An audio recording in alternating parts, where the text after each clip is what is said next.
ஆத்ம வணக்கம்.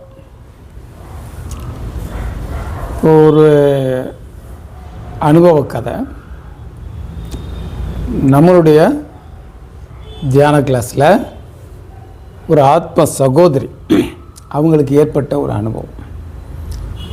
அவங்க முன்னால் ஒரு பக்தி மார்க்கத்தில் கோவில் எல்லாத்துக்கும் விடாமல் போவாங்க, நிறைய பூஜைகள் பண்ணுவாங்க. அந்த மாதிரி ஒரு நிலைப்பாட்டில் இருந்தவங்க. அப்போல்லாம் அவங்களுடைய நிலை எப்படி இருந்துச்சு அப்படின்னு அவங்க சொன்னாங்க.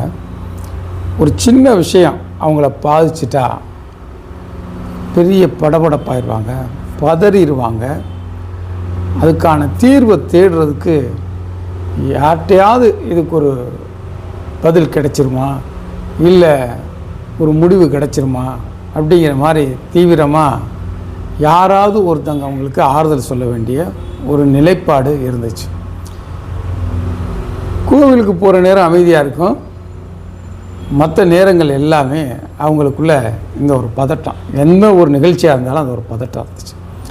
ஆனால் அவங்க பாருங்கள், தியான கிளாஸில் தொடர்ந்து பயணிக்க ஆரம்பித்தாங்க.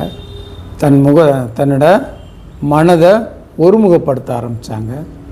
அந்த பயிற்சியை விடாமல் கடுமையாக செஞ்சாங்க. அதனுடைய விளைவு பாருங்கள். ஒரு முறை அவங்களே சொல்கிறாங்க, முன்னெல்லாம் எந்த ஒரு சின்ன ஒரு பாதிப்பு எனக்கு தரக்கூடிய நிகழ்ச்சியாக இருந்தாலும் எனக்கு பதட்டம் வந்துடும், பயம் வந்துடும். ஆனால் இப்போ என்னுடைய மனசை நான் ஒருமுகப்படுத்தி நான் பழக அந்த பயம் பதட்டம் என்னை விட்டு போயிடுச்சு. சரி, அதுக்கு இந்த பிரச்சனைக்கு உண்டான தீர்வு வெளியில் நான் தேட வேண்டி இருந்துச்சு. யாராவது நமக்கு அந்த பதில் சொல்லணும், அந்த தீர்வு சொல்லணும்.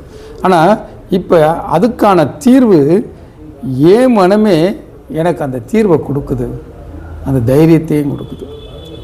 இது எல்லாமே தொடர் தியான பயிற்சியால் எனக்கு கிடைச்சது அப்படின்னு அவங்க என்கிட்ட அந்த விஷயத்தை பகிர்ந்துக்கிட்டாங்க.